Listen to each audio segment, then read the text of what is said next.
All right. So welcome everybody. And we're kicking off the second meeting of our technical working group this week. I have to make Adam Shear makes his apologies. He and his wife are at this very moment or very soon going to have their first child. So we send our best wishes and congratulations their way. And you're stuck with me instead. So I'm really happy to dig into this. The OpenEEmeter is a project that is near and dear to my heart, as well as Caltrack. My name is Phil. I've been at Recurve for a number of years, and was one of the original committers to the OpenEEmeter project. So we'll kick it off here. Let me give you a brief overview of what we'll be doing today. Let's go to the next slide here. So first, there was an item we didn't get to last time, which is logistics. I'm sure you're eager to know exactly how to contribute, how to participate in this process, and certainly attendance at these working groups is one of those primary methods, but I'll give you a little bit of a deeper dive. We didn't get to do that last time. And then we'll do the fun stuff, which is actually improving Caltrack. For much of that, I'll be turning the presentation over to Travis Sykes, who's here as our, guiding us through the analysis and huge technical resource on this in this effort, dedicating time to improving this and to fix some of the issues that we've seen. At that point and near the end, we'll leave some time for discussion. We'll also have a little bit of an opportunity to raise your hand and say, I want to help. We're getting a project started, getting going here, and I'll let Ethan talk through that right at the end. But let's get going now. And if you were here on the last call, you know that you can put a question in the chat or in the QA section. You can also just unmute and speak if you'd like, and that worked pretty well last time. So please jump in at any point if there's something you'd like to discuss. And I may say, hey, well, let's leave it for the discussion at the end, or I may say, let's talk about that now. That makes a lot of sense. So if there aren't any questions or early comments, in fact, I'll leave a moment if there are any comments or questions right now, and then we'll jump in.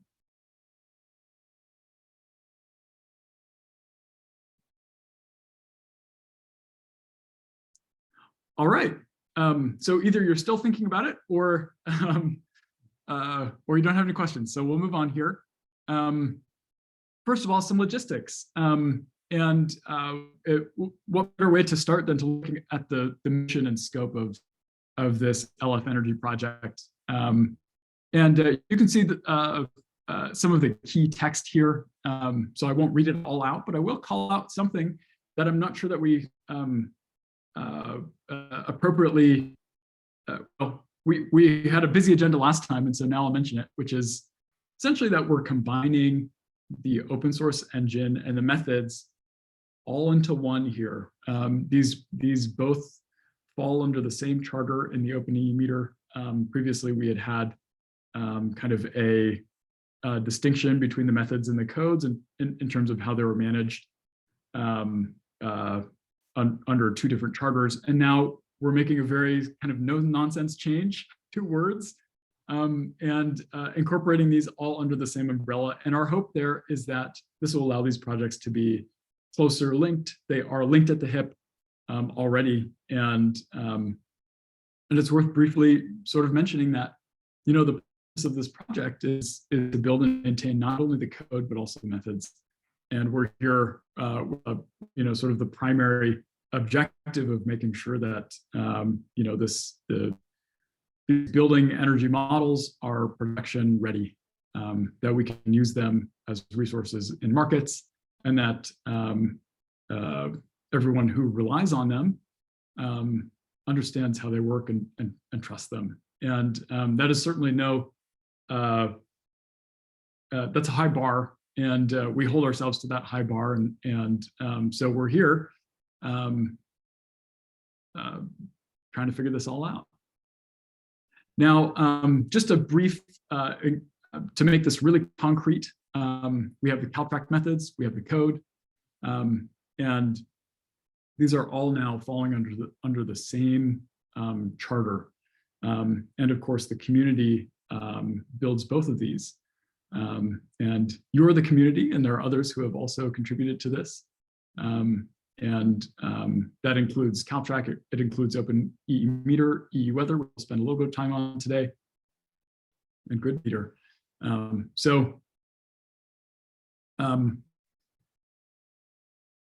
Let me barrel on here, and then I'll leave a little bit of time for questions at the end of this logistics section before we get into the fun stuff.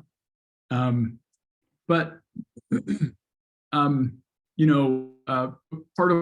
of the charter is, are these principles for how we operate, and top at the list of things that we want to make sure is always true is that we are testing and that we are coming up with solutions that have a foundation in solid statistics, and in solid software development practices. That's really foundational to the way that we're trying to approach this here. And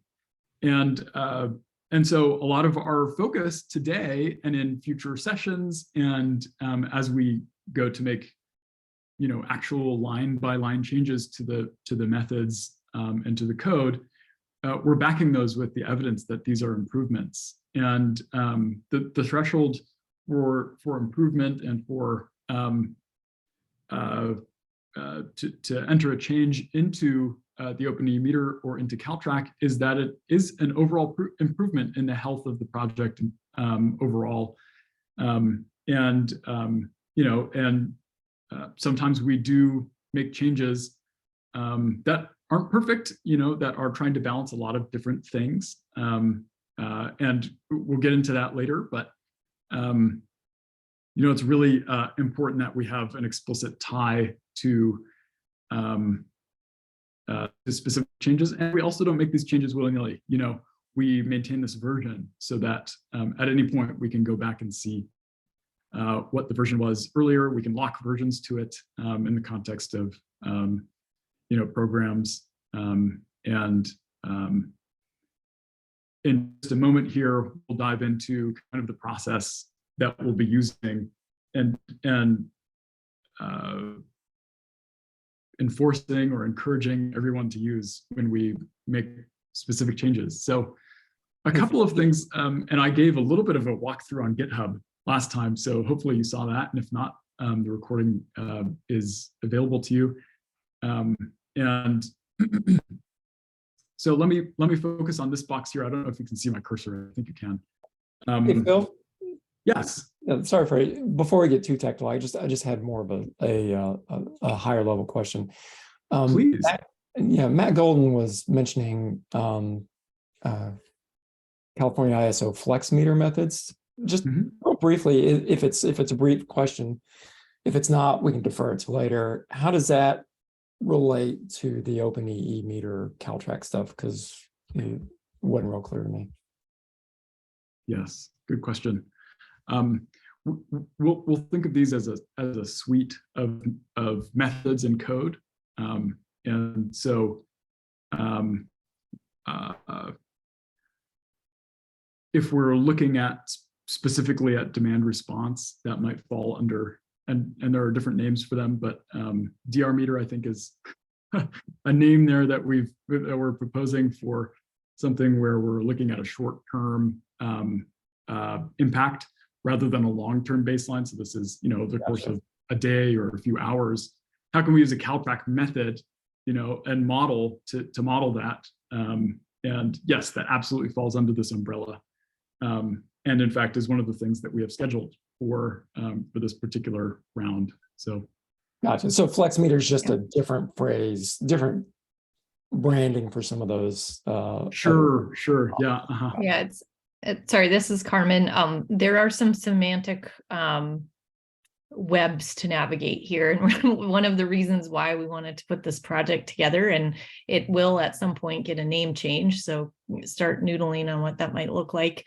But FlexMeter, in the context of that CAISO study, was representing the combination of Caltrack and what we called GridMeter, which is the comparison group analysis, and then applied in a demand response sort of context. So you don't see FlexMeter on this page because it may or may not have standing as an open source thing, or it might end up being kind of a different combination of names. But for now, we're trying to just lay out the fact that these things are related.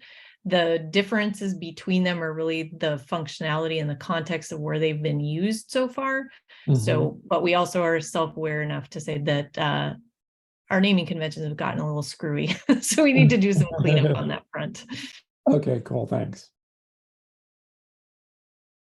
Thanks for jumping in, Will, and Carmen on that. Any other related questions or comments? If not, we'll jump back in here.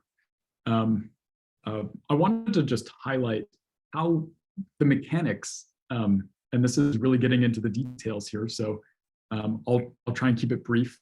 But the mechanics of how we make a change are important, because we have to respect the current methods, and we also have to make important and necessary changes, and balancing those is important.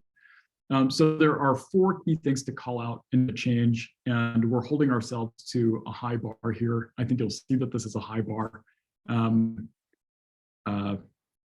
We start with a problem statement, some issue we want to solve. We have a hypothesis for improving or fixing that change or fixing that problem or issue. We back it with analytical evidence that it is an improvement, and also that it doesn't negatively impact other parts that, some changes may have cascading effects.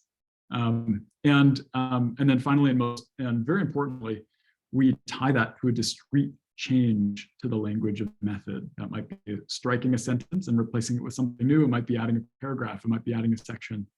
But that's an important way that we keep this concrete.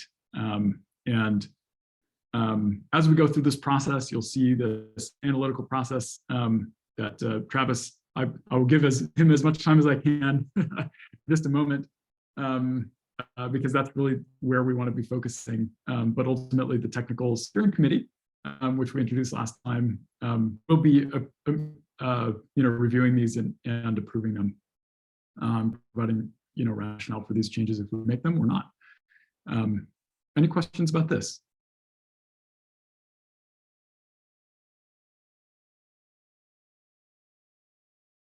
Excellent, thank you.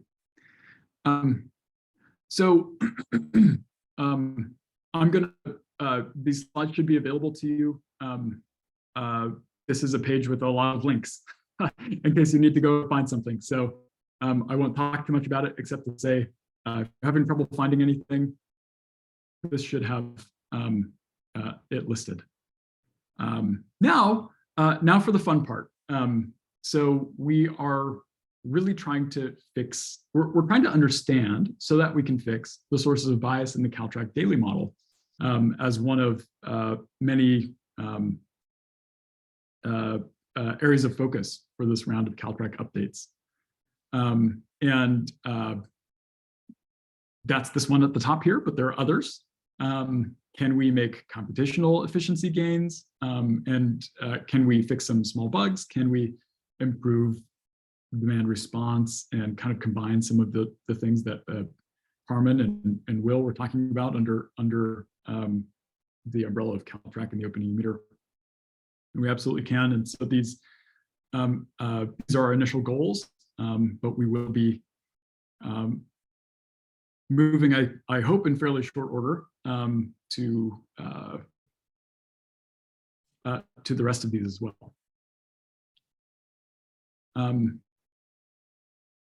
Jumping into the details, and I will be light on the details, and Travis will be heavy on the details in a few minutes here.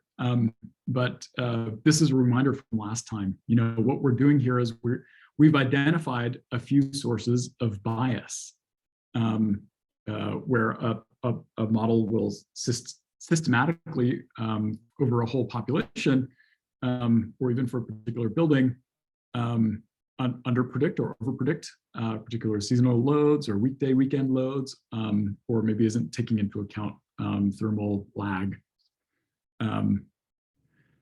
A chart we spent a lot of time on last time that I will only briefly review here. But again, what you're looking at are kind of over a bunch of different models, averages of where the model is over or under predicting, and in comparison to the observed load or the load that's measured directly at the meter. And if you're going to take one thing away from this chart, it's just to remind you, we have summer in green, shoulder season in red, and winter in blue, and we're looking at gas consumption.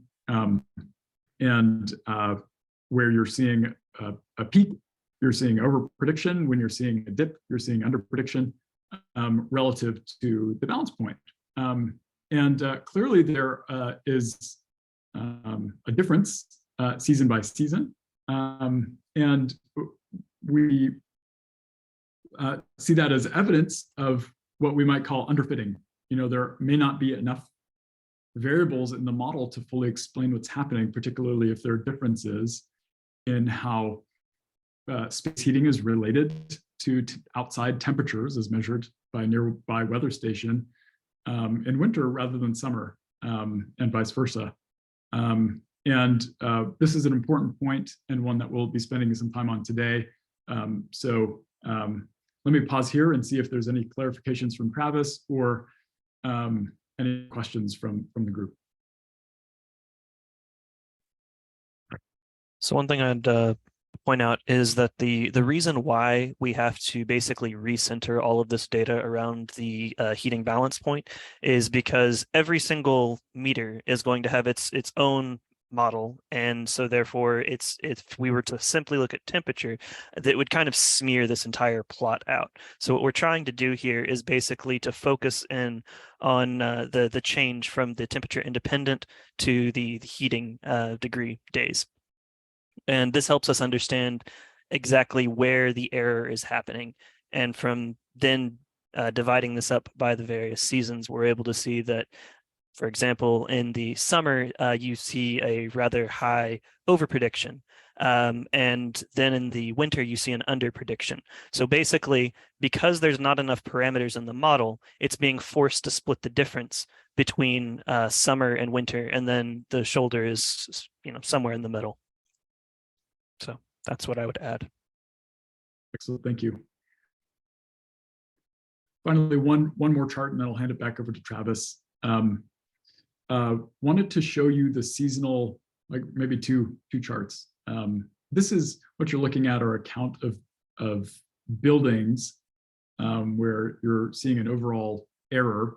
So this histogram is showing you that in the winter, this error there's a lot of red there, not a lot of blue. So clearly there's a bias, and you're seeing the opposite effect during the summer. It's pretty noticeable. There are some buildings, of course, where it actually goes in the other direction, but overall, you're seeing a significant bias during different seasons. So this is just another slice of the data. It's the same data, looking at it in a different way. With that, I will pass it over to Travis. All right. Do you want me to share screen, or do you want to click for me? I would be happy to click for you either way. Let me know if I'm getting in the way. Let's do that. All right. So basically, when we're looking at how to fix these models, we need to look at a lot of things. We need to obviously lower the model bias that we're seeing, which is kind of combined with the uncertainty. But something else is that we have to can factor in here is that we want our model to be predictive. We don't want to go into the, now that we're adding more variables in, we don't want to go into the realm of overfitting. And so then we have to kind of balance this idea of simplicity versus complexity. Basically, we want the model to be as simple as possible, but as complex as it needs to be to describe what we're seeing. The next thing that we need to worry about is interpretability. And when I say that, what I'm primarily referring to is, can I go to a layman and with relatively small amount of time explain to them how our model is functioning? Maybe not go into all of the details, but as at a basic level, have them understand what's going on. This is also really helpful for the professionals to be able to basically disaggregate heating load and cooling load, is if we're able to preserve having cooling degree days and balance points. And then lastly, everything that I've mentioned here is talking about adding computation. It's all kind of pointless if it takes an hour to run a single meter. That's going to be completely untenable if you're wanting to run this on 1 million meters. So we have to make sure that however complex we make this, it still runs fast. We can go to the next slide.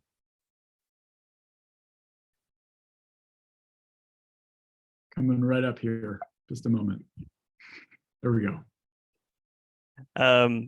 So now I'm going to switch into talking about kind of where we're currently at as far as ideas, as well as to show some preliminary work.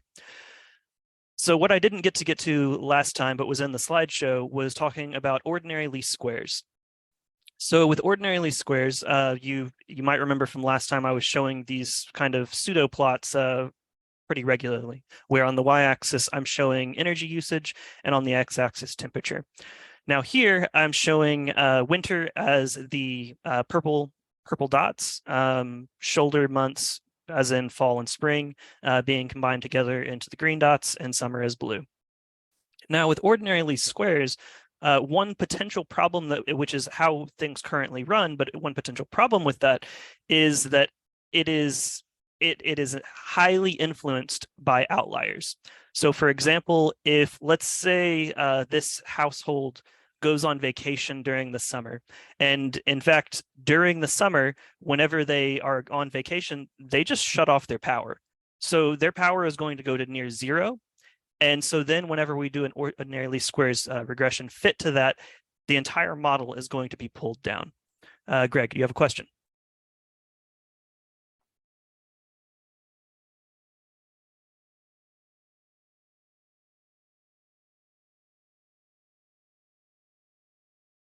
Greg, if you're speaking, we can't hear you. We are not able to hear you.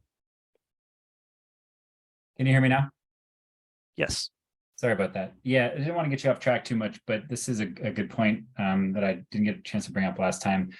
So with least squares, if we're measuring things like therms, which are a pretty big unit of energy on a daily basis, you will get a lot of sort of zero reads on a daily basis, like in the summer when there's no heating load, for instance, if it's just cooking or something like that. So we see higher error for, it'll go between like 1 and 0 therms every other day kind of thing. And that's fairly common.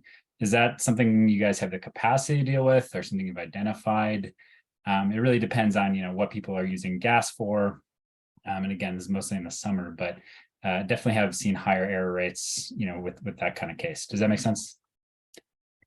It's going to depend entirely on what the rest of the data is looking like. Like if those 1 or 2 therms in the summer are outside of the norm, and otherwise they use a lot or they use none, or if they use a lot, then those would be seen as outliers.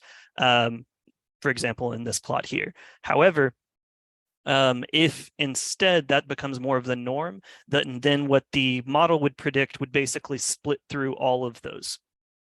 And so the model would predict something like 1.5. Right. So but the total error, since, they're using a half a therm a day, and that's what the prediction is, the error is still the sum of the squares the difference between the points and that model, right? So there's still error, even though, is my question making sense? Am I? If I'm understanding your question right, you're basically asking, are we going to be able to predict low usage?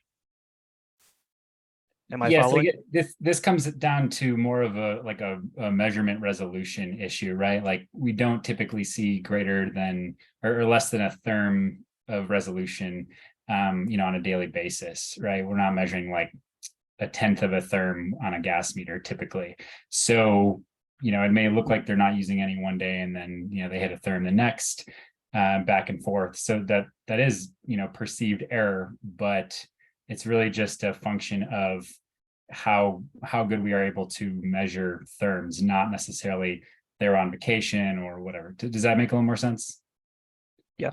So as far as resolution goes, there's really only so much that we can do. It's entirely based on the data. So the error is going to be, if it bounces between 1 and 2 every other day, the error is going to be 0.5. There's really nothing that we can do about that, because to be able to put in another variable to check whether or not there is one pattern on, let's say, even days and one pattern on odd days, like you can just continue to add more and more parameters like this. And we have to basically put the bar somewhere of like, well, we accept that there will be so much error so that the model is slightly simpler, but will explain a large number of buildings. Okay, that's what I figured. Thanks for diving in on that. And Ethan, you had a question? Well, sorry, I had another meeting, so I just joined, but halfway through that question, but it's the one that's plagued us for years. And I've always assumed that it was a data prep issue, not a modeling issue to deal with it. I mean, essentially, we're undersampling the meter in that case. And so in order to reconcile it with days, we need to do some kind of a rolling average or some kind of a linear interpolation, right? I mean, that's effectively what we're looking at when we have every other day a single therm registered, is that actually what we have is half a therm per day is our best estimate. The only other way of dealing with it is go the other direction and put the degree days between each legitimate reading, right? So we have 2 days between the two of them, we've registered a therm of energy use. We don't know if it was 50-50 or 75-25, but we can calculate how many degree days happened over the 48-hour period between legitimate readings. So it's the same sort of thing you deal with if you had a accumulating register meter that went offline for several days and then came back online and told you, this is the sum total of my usage, but I lost all the intervals in between. That's effectively what we're dealing with here. Again, it's data prep. It's not another model parameter. Yeah, data prep could be a way to handle this as well. Honestly, this is something that we will probably have to think about a bit more. So I'm going to just push that off to the side now. Keep it in mind. We'll add it on some things to think about. All right. So back to the ordinary least squares. The problem that you run into if you have these outliers, such as seen here at the bottom of this plot, is that it pulls the entire model low. And one thing that absolutely you must keep in mind with this model is the point of this model is not actually to have the lowest amount of error within this data. That is not the point of this. The entire point of this model is the counterfactual, which is to say, how well does it do in predicting future usage or what would be future usage? And so I would argue that, for example, in this case, these outliers should be thrown out, and that what you should instead shoot for would be to split through the summer just as you do through winter and shoulder, ignoring those points. If you can go to the next slide.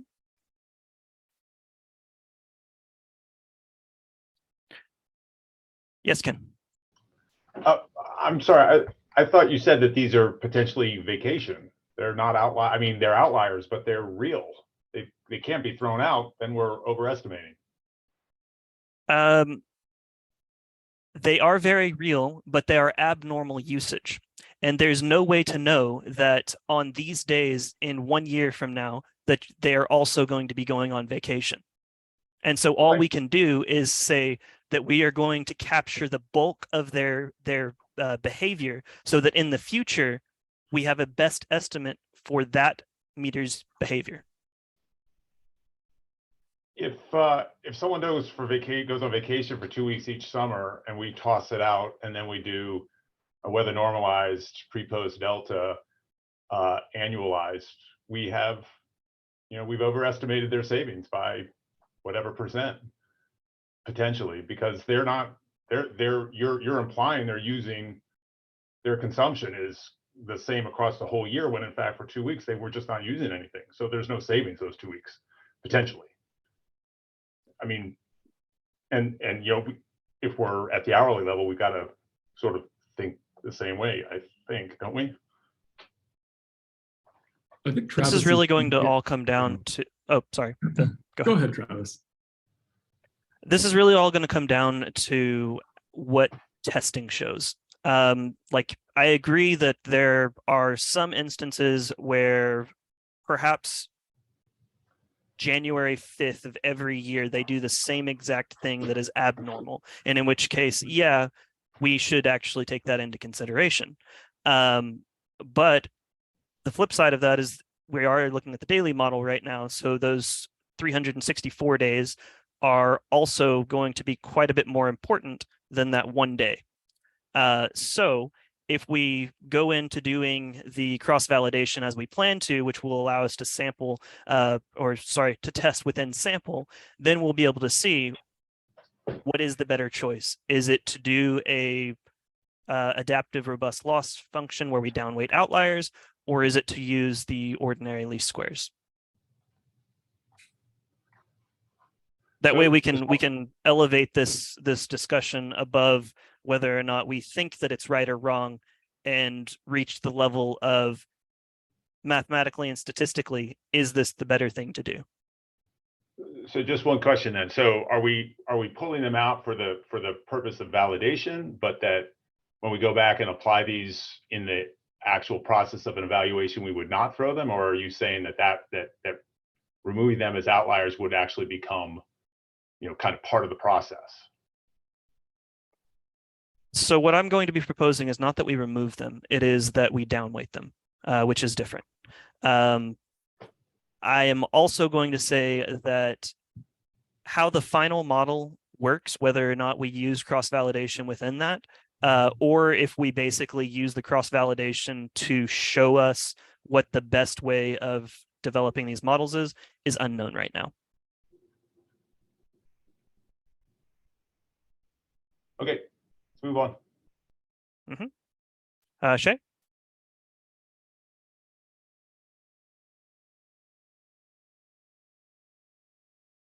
No? Okay. All right, so the proposed solution is to instead move this towards an adaptive robust loss function. And so what I'm showing here is kind of well, not kind of, this is the state of the art as far as being able to do this with a machine learning intelligent methodology. So on the top left here, I'm showing the loss response on the y-axis and the standard deviations from the mean on the x-axis. So on this top plot, where 0 is, would be if your residual between the model and the observed value is a 0. And then 1 standard deviation from that, 2 standard deviations, and then on the reverse side of that. Now, the function that I'm using is able to replicate sum of squared errors, which is shown here in black, and that is when alpha is set equal to 2. It's also able to represent kind of a smoothed L1, and L1 is a general way to refer to just the residuals as they are. And then this goes all the way to a Welsh loss function, where when you look at these, what you're effectively saying is, okay, if it's one standard deviation away from the mean, then you would end up with a value of a sum of squared errors of about, let's say, 1.5. Whereas opposed if it was Welsh, then one standard deviation away would come up to about 2.5. Now, the reason why these are all offset is because you basically have to penalize these lower alphas where it downweights outliers more, because otherwise the function would immediately, what we will be optimizing here, by the way, is alpha. The function would immediately want to pick the smallest alpha because it's the best. Whereas if this has been penalized properly, which this has, this is based off of a Google research paper that has a lot of citations on it. If this has been penalized properly, then you will reach a balance point where you downweight outliers versus making sure that you include as many as possible, so you're closer to sum of squared errors. Now, once you've basically determined what that alpha is, you can then go down to the plot below. And this plot is showing how this is actually used. On the y-axis is the weights, and on the x-axis is, again, standard deviations from the mean. So if you pick sum of squared errors, this is these weights are being used in the function for a standard sum of squared errors system. So if the weights are set all equal to 1, then it is a sum of squared errors, whereas each one of these functions represents the functions that I showed up above and how those would kind of respond and downweight outliers. And what you end up with is something more like what I was discussing before, which is to say that the summer model then splits through the data, ignoring these vacation days that were unusual behavior. I seem to have missed some of the chat. I will assume that Phil and Armin are on top of it. So let's move on. Okay, so the all-important cross-validation. I went over this a little bit last week, but I'm going to do it all over again because I think that it is that important of a topic that everyone understands this. So for the cross-validation, we start here on the left with the solid gray bar, and that represents 100% of our data when we are developing this model in the baseline period. Now, when we're testing, what we can then do is we can break that bar apart into 30% of it being used for the final test validation, and 70% of it going into being used to make K-folds. So then we're going to focus in on that blue bar. And for the blue bar, that's then going to go into the cross-validation process, which is where we go. Basically, let's say that we want to have 10 different folds. Well, what we would do is within these folds, we would say that 10% of the data is being set aside for testing within that data set. And then 90% is what we're using to actually fit the model, fit the coefficients. That way we can look at that 10%. Now, this 10% is not, it is shown here for graphical purposes and simplicity only, but it is not the first month, the second month, the third month. We pull points from all throughout the year, but it's just 10% in total. Then we do that 10 times where none of these repeat. We pull different days for each of these different sets, as well as fitting models for each of these 10.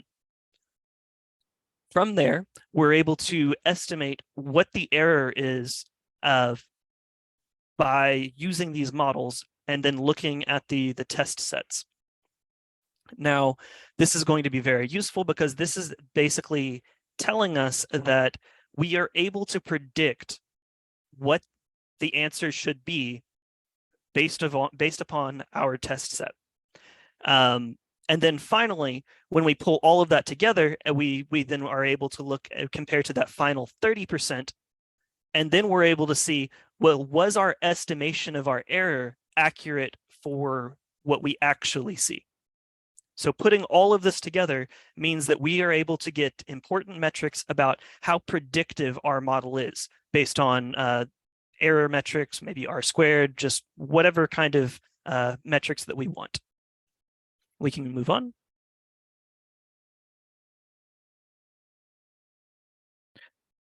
Now, in the implementation of this for our data, what we actually need to do is to do a stratified k-fold cross-validation.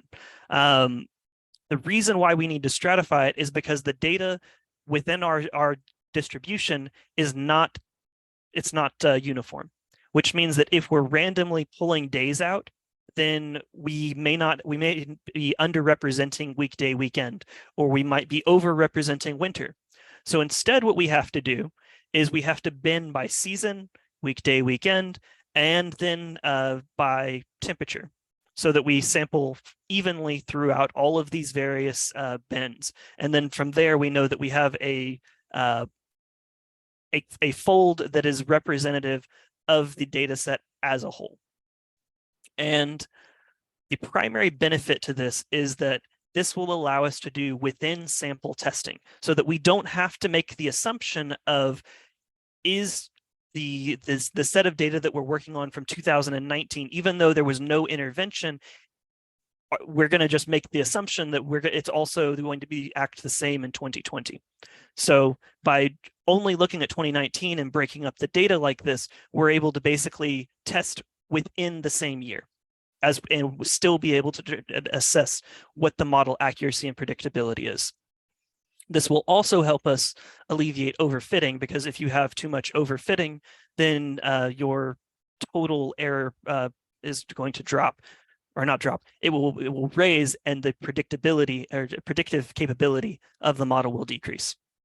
And then finally, this will allow us to steer our hyperparameter selection, possibly in the final version of the model, but most definitely during development. Ethan, you have a question? Yeah, a couple questions about how fine we want to slice some of this stuff. So if I'm doing my math roughly right, we've got about 250 days left in the test set. And so there's like 25 and the 10% for each of these cross-validation runs. So we're spreading that 25 days across. We've already got 8 bins by just doing season. Well, maybe only 6 bins if we combine our shoulder seasons. And then we've got temperature, right? So we've got like 3 to 4 temperature gradations we could get within each one of those bins.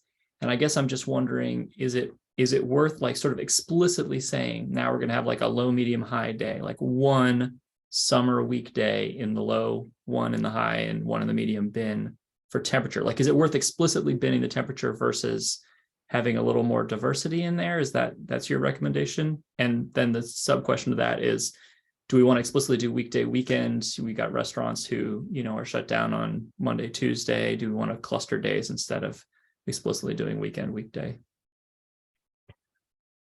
So Armin, I'm about to pass off to you. I will say that the percentage is right now kind of an unknown. Like, we don't know exactly how much we're going to break off for each of these.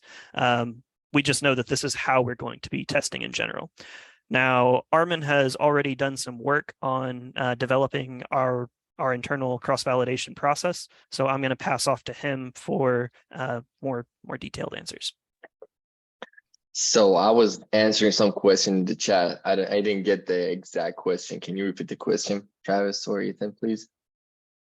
Yeah, just basically, it's like, where's the trade-off between the number of parameters that we use to bin as we're doing all this? Because we've got like multiple slices, right? We're saving some for our final test, and then we've got, the 90-10. So like, when you look at that sort of 10%, whatever that number actually is, there's like 25 days. And so if you're explicitly binning by season, weekday, weekend, temperature, like how many different, like, we start to get to like 1 day in each bin, right? Where's the trade-off? So each one of these columns that you see, that's the whole data set. So that Right. 10% means, like, for example, if we have 365 days, that percent is like roughly 36 days. And if I thought you're you binning, withheld I thought you withheld the 30% for the final test. Yes, that makes sense. You're right. So that would be like 25. 300 days. Yeah. Sure. Oh, you mean over 200 the, okay, so if we're doing for the test, that 30%, all of that would be for the test. This side 1090 is just for the cross validation to make sure which error is the best for our actual training set. So after that, that 30% would be actually, the whole thing would be our test set on top of the best model, on top of these training set. Right. Yeah, I'm just thinking about the 10% of the 70%. It's pretty small. If we're bidding that one as well, which I assume we are. But why don't you take us through what you've been working on it specifically, and then so basically that 10% would be 30 something, and like in the worst case scenario, as you mentioned, we have seasonality and the weekend weekday. So we have we divided that 10% to 6 parts. So that 30 would be 5 in each, and that 5 is being sampled from the same filters that we have for the 90%. So we don't that much bin from that 10%. We bin with that 90%, and then we just select that. So the 5 aren't being explicitly binned by temperature? That 5 would be inside of one of those categories of those 6 in the worst case. Yes. So that 5 would be binned from that, from each of those categories. So it has been binned from the beginning, but in the test set, we just select from them. So we don't bin again inside of the test case. Okay, well, let's see how it works out. And we can always alter those percentages to fit how we need. Once we have them set, though, we will keep them as that. For sure. Still a little bit of work to be done there. We can move on. All right. So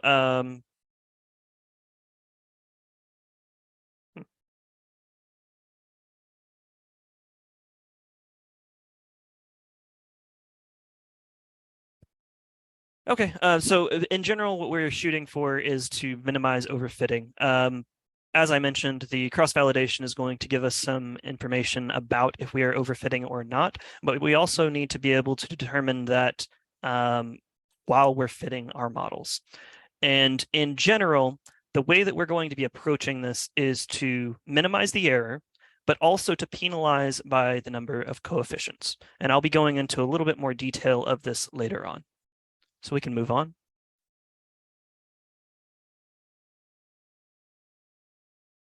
And we can skip past that. We're switching to talking now about actual data, not just ideas that are being put forward, but are actually implemented.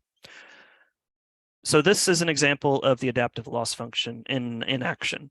And here I'm showing usage in kilowatt hours. On the y-axis, x-axis is the mean temperature in Fahrenheit of a given day. So here, what you see in the black line is Caltrack 2.0, and the orange line is the current changes that I've made. This is basically showing a real life example of what I was talking about earlier, which is if you have a few points that are quite low, it will bias your entire model downward. So now instead of being wrong for 2 days, you are off for the entire season. So we have to balance how accurate we want to be. Like we can make it so that we are as accurate as possible in the baseline period, then we do sum of squared errors, great, everything's fine. Or we try to make sure that the model is predictive, in which case we want that to go through the bulk of the data while downweighting these outliers. So for example, here, I see the orange line as basically splitting through the bulk of the data with the exception of the bottom 5 points or so. Again, this is like a by eye test right now. we're in the process of implementing these cross-validation schemes and being able to test the error and accuracy of these models. So we can move on. Another thing that I don't know if I mentioned last week, but it is something that I've put some work into, is changing the functional form of our models. Previously, the functional form of the models were all linear, piecewise linear functions.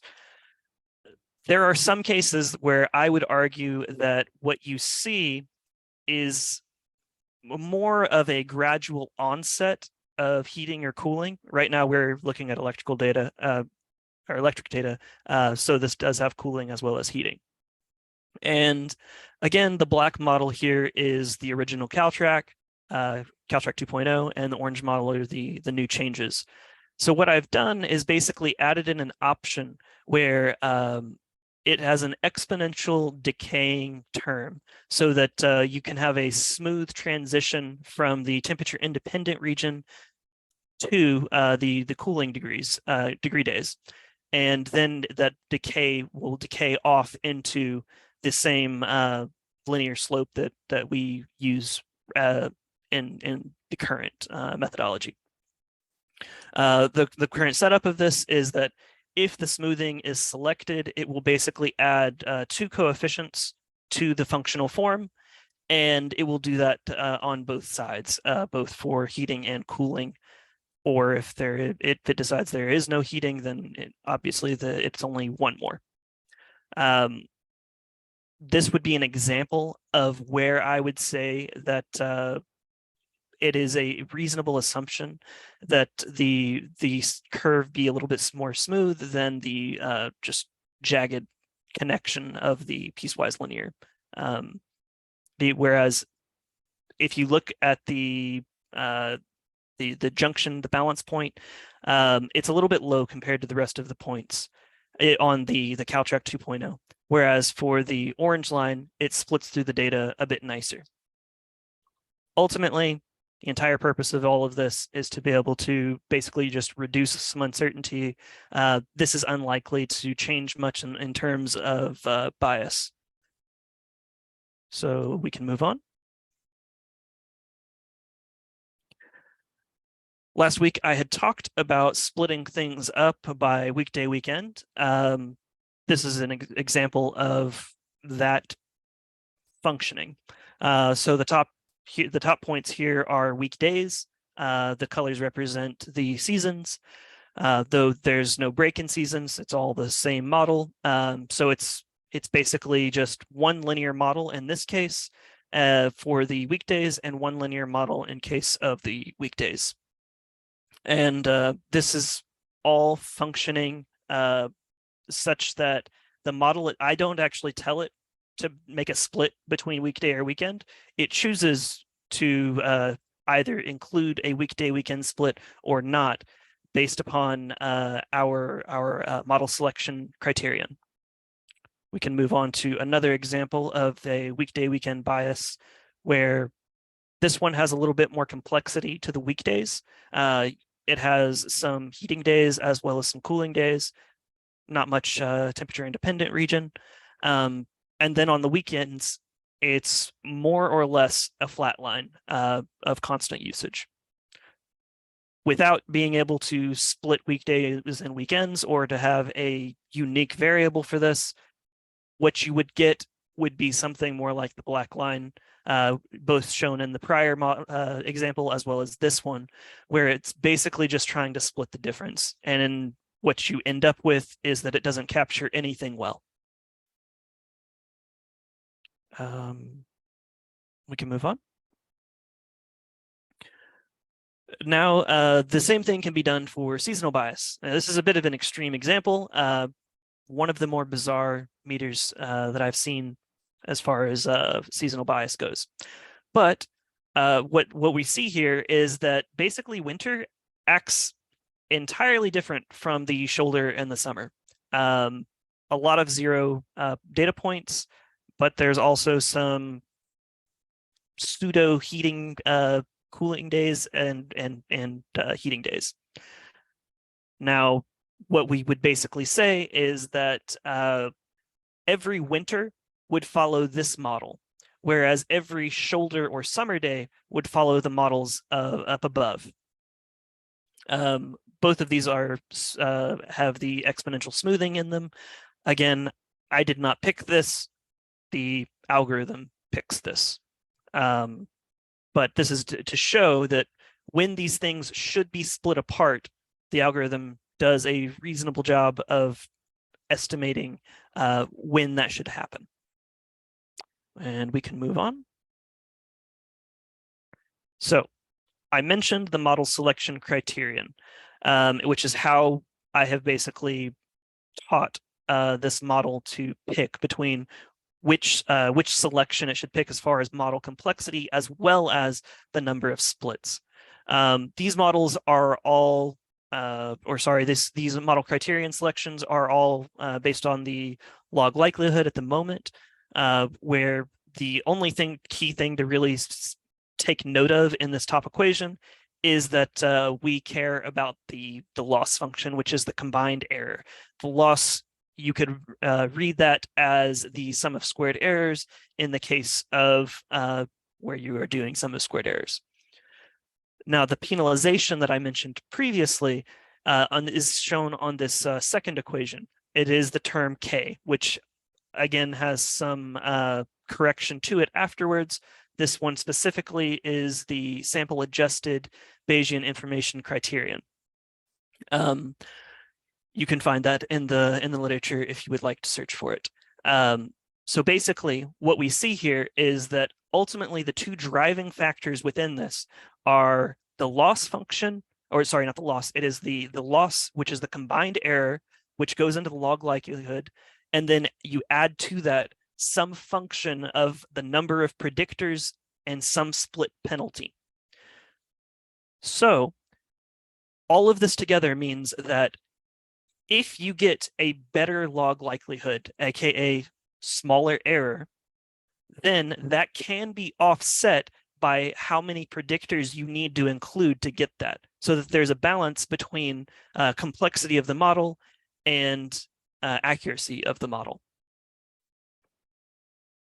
One note here is that while the number of predictors is quite easy, the split penalty is a optimized term that we're kind of working on figuring out what that penalty should be. But so far, what we've wound up with is picking rather good splits.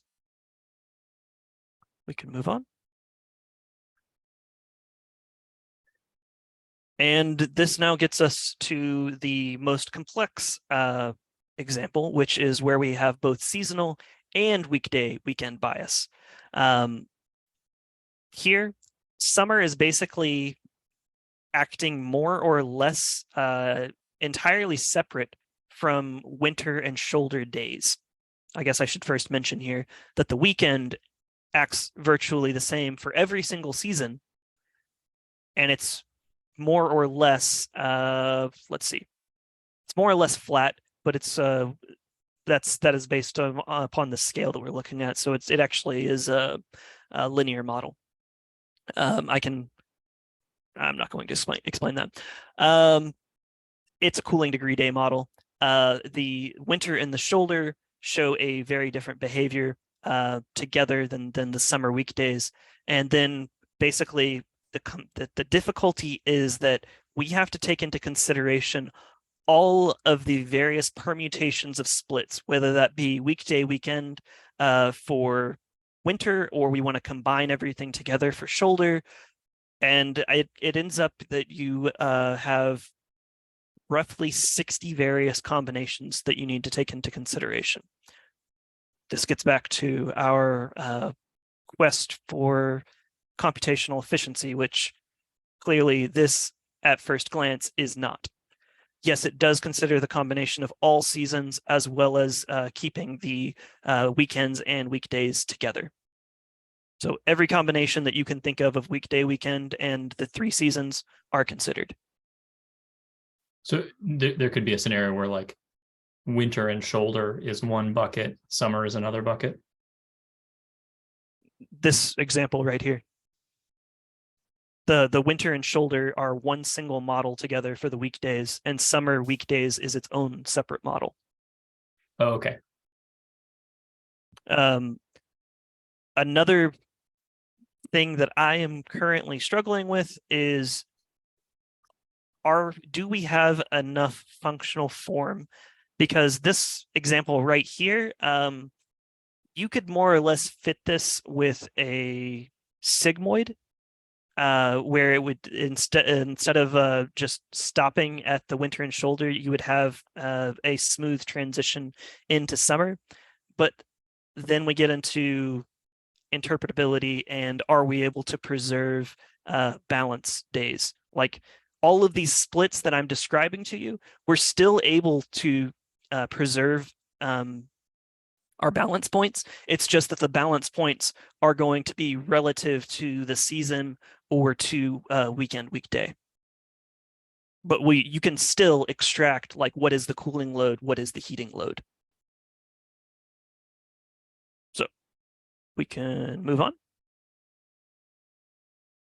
And then we move on to some stuff that we hope to talk about next time.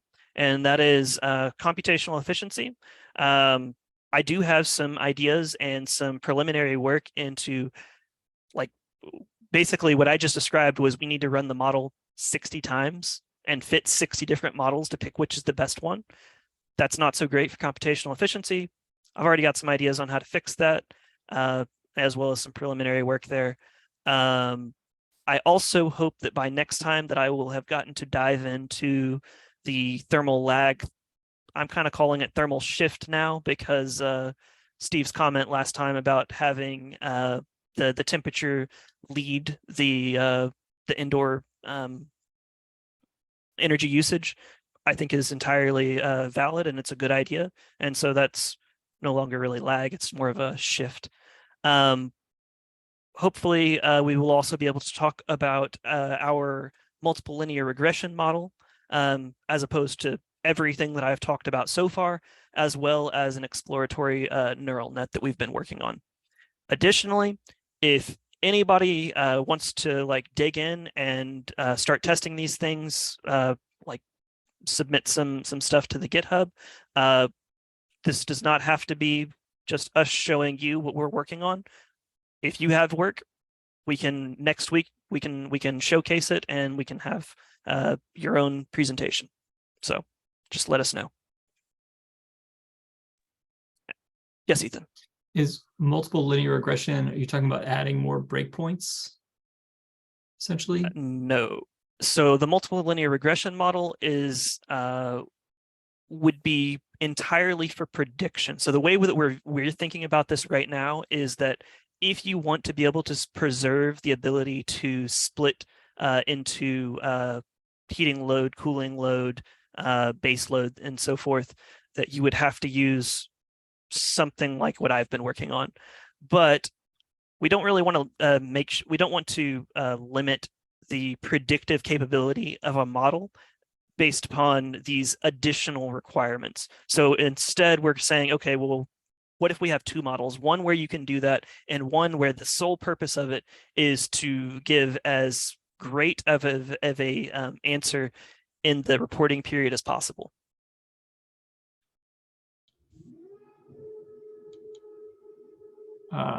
Okay, so two models for different purposes. Yes. Yes, Glenn. Hi, thanks, Travis. Are you going to be reviewing the time of week and temperature model for the hourly methods? I am. Okay, just checking. That's the one I'm more familiar with, and I kind of like that one since it we have all this hourly temperature data, and these daily methods just uses the average temperature for that day, and it seems like that would be a huge source of kind of hiding the errors we may be getting, since, for example, San Francisco, where I live, the temperature doesn't really change that much all day long. Sometimes it'll stay right around 52 degrees, but you go the other side of the bay and into the getting in over the mountains there, it'll be freezing at night and it'll be 75 degrees and during the day at the peaks. So all that granular data, it seems like we'd want to use that. But anyway, I digress. I just wanted to make that comment. I actually entirely agree with you. And what I intend to do with my thermal lag, thermal shift work is to do this based upon the hourly temperature data, so that wherever that shift is, as far as an average in the past or in the future, or how many days and so forth, we do that by the hour, not by the day. Thank you. Mhm. All right. Yep. Yes, Ken. Yeah, so you mentioned interpretability, and I guess I wanted to kind of just go back to the beginnings of this and remember that, back in the 80s when the Princeton scoring method was developed by Meg Fells, et cetera, with, degree day set points, and there's a whole kind of engineering theoretical model that heating starts. This is the temperature, outdoor temperature at which heating starts, and so forth. Clearly, with a monthly model, you don't have the kind of the daily subtlety that you're dealing with here in your shoulder, in these kind of shoulder periods, in terms of this bias. Something that was recognized even back then, though it wasn't all that obvious to see in the models, is that these models consistently underestimate water heating load, and it gets conflated with heating load, essentially. We use a lot more hot water in the winter, and various efforts have been made at times to actually go and test that and try to quantify that, and it's a function of the number of occupants and so forth. And it seems to me that the nonlinearities you're seeing around, the degree day, sort of the base point you're using for your degree day is, it may well be that I think hot water usage increases earlier than the furnace turns on, and so you've got kind of two different degree day correlated processes going on that are driving overall consumption. And back again, once we were dealing with monthly data, there was no way that was going to get pulled out.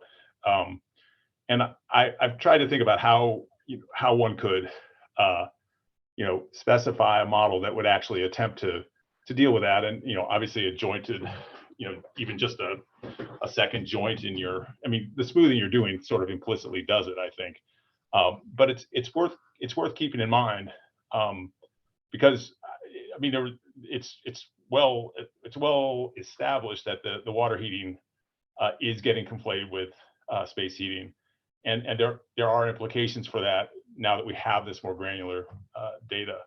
And more generally, I guess where this point comes from is that this kind of modeling, one of the nice things about it, at least for me, has always been that it actually does have a kind of an engineering basis, right? We all live in houses. We know what kind of things are behind this consumption, and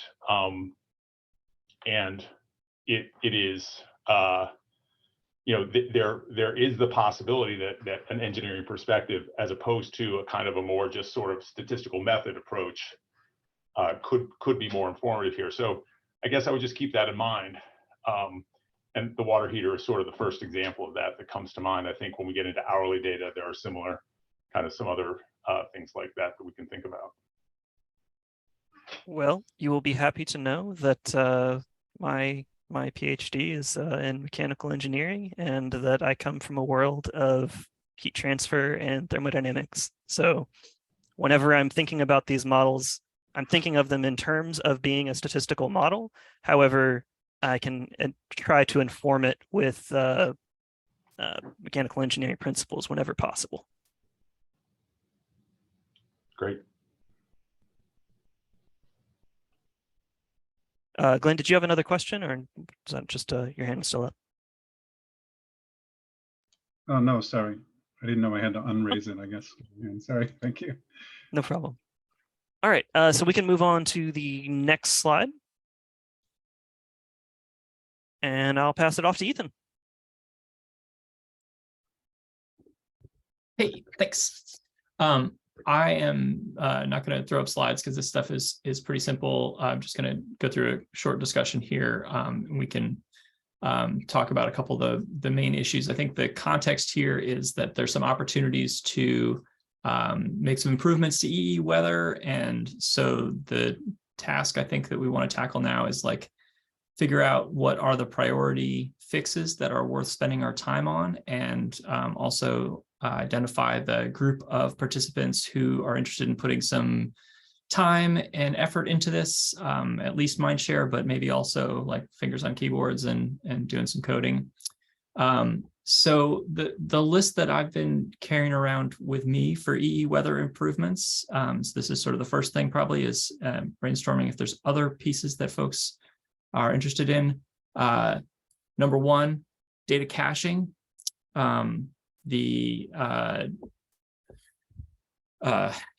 Takes a lot of time and it causes problems sometimes if people don't have consistent access to the data source. I think there's a similar piece of that, which is like NREL has moved to a different system for the TMY3 data. So accessing that and figuring out how to deal with the gridded TMY3. So that's all sort of in that category of like data access and data caching and what's the best way to manage the data. I'll expand that a little bit more and put a second topic on non-US addresses.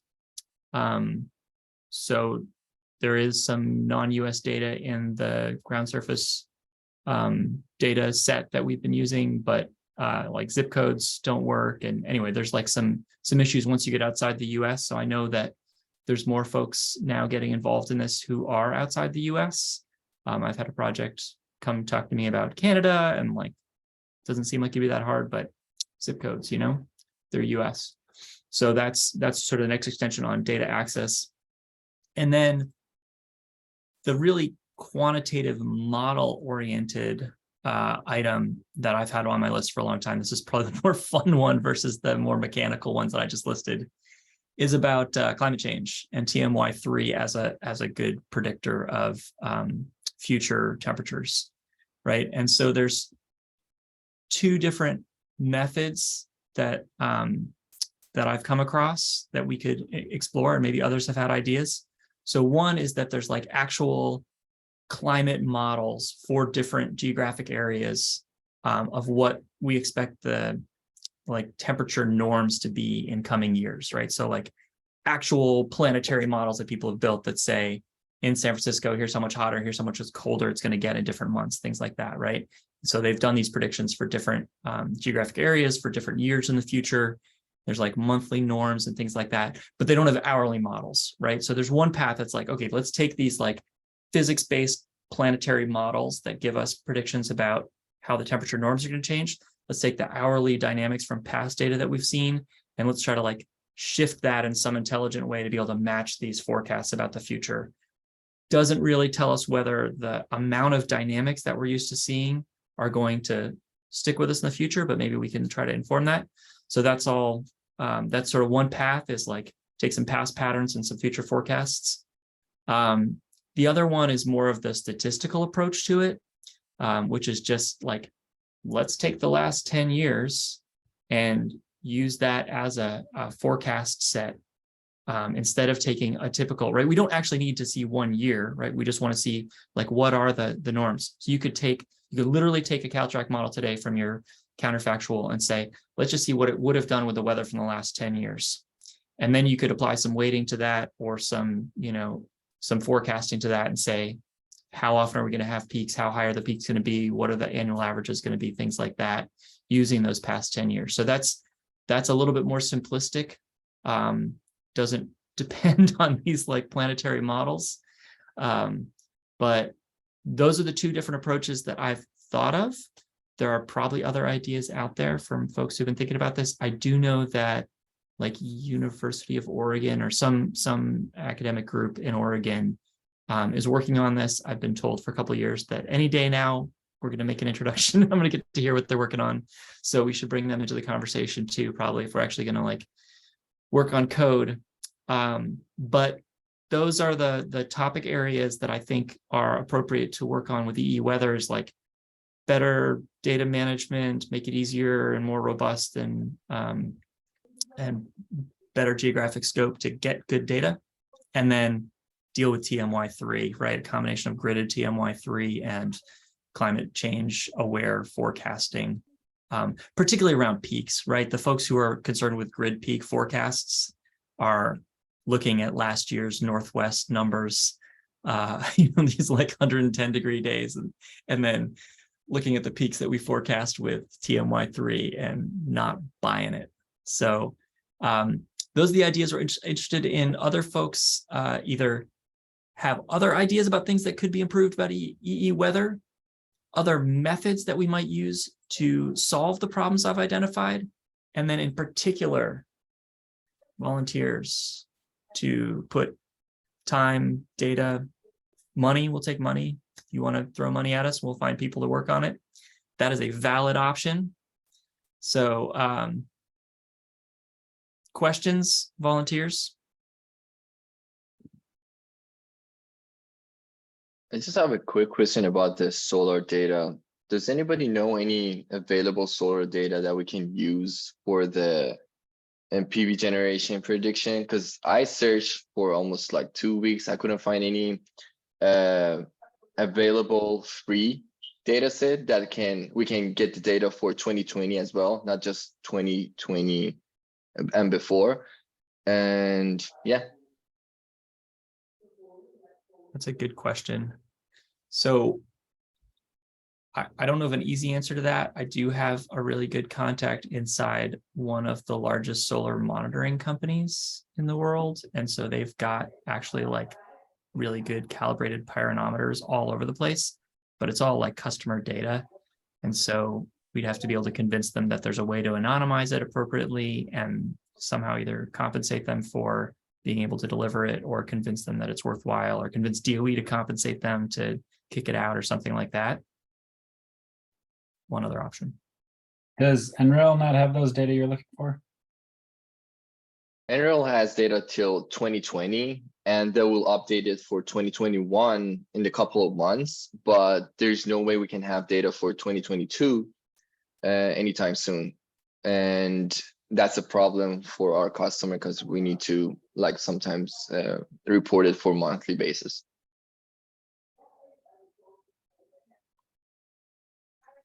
I know that there's I might be saying things I don't fully understand, but there's like a threads server we looked into at one time, and like PVlib library, some HRR data or something. Did you look into that stuff? Yeah, I searched it. They deprecated all of those forecasting methods that they have, all of them. So that was the first thing I checked after the meeting that we had. Yeah, that makes sense. Yeah. Right now we are using Solcast data, which we have to pay for it, but we did it for just research purposes.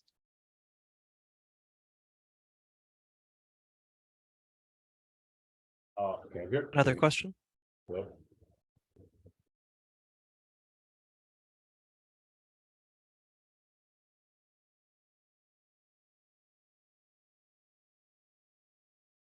Can you hear me okay? We can.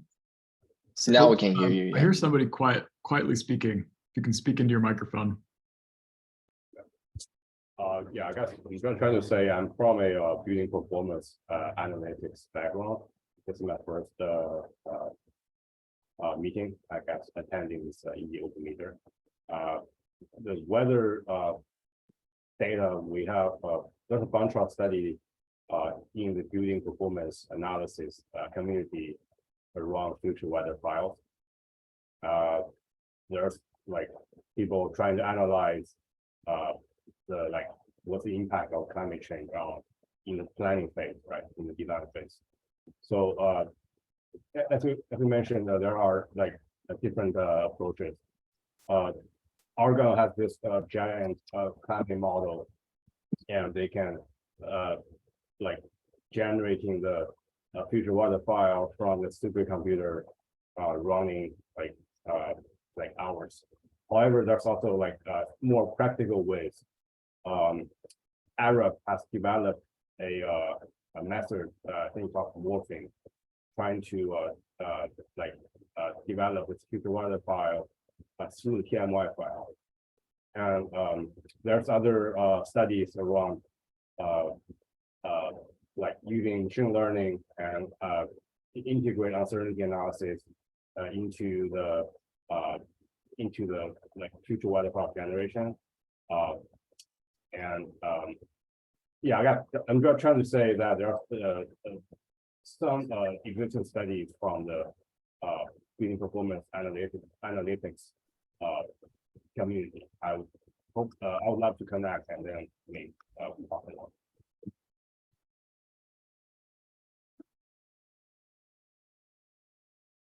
Great. Yeah, if you can connect us to other things that have been done in the space, that'd be fantastic.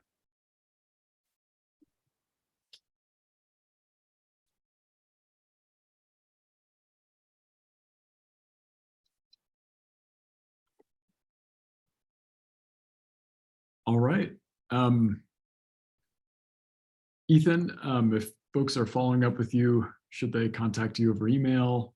Or maybe you're monitoring the chat here, but yes, definitely would love it if folks would respond to this call to action here for EE weather. And Ethan, you can, having written a lot of the code for better or for worse in EE weather, please feel free to use me as a resource as well. Thanks, Phil. All right. Any other words on that, Ethan, or anybody who wants to jump in there that didn't get a chance?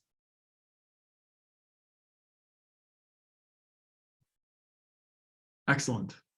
Well, thank you, everybody, for making the time to be here. Definitely thank you to Travis as well for all of that work. And we look forward to continuing this, I believe, in 2 weeks. And somebody please correct me if I'm wrong. Excellent. Do we intend on doing this during the Christmas holidays? Or are we going to? Yeah, that would be on the 20th. Or do we want to delay until more like the 3rd, maybe? Be on the lookout for an email. We'll figure that out.